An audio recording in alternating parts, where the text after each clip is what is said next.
إن الله وملائكته يصلون على النبي يا أيها الذين آمنوا صلوا عليه وسلموا تسليما إن الذين يؤذون الله ورسوله لعنهم الله في الدنيا والآخرة وأعد لهم عذابا مهينا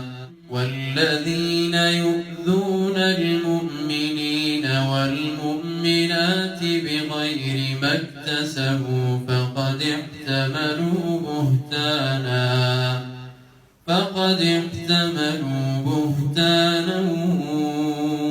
وإثما مبينا يا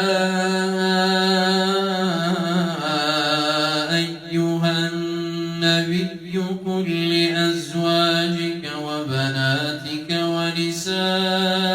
المؤمنين يدنين عليهن من جلابيبهن ذلك أدنى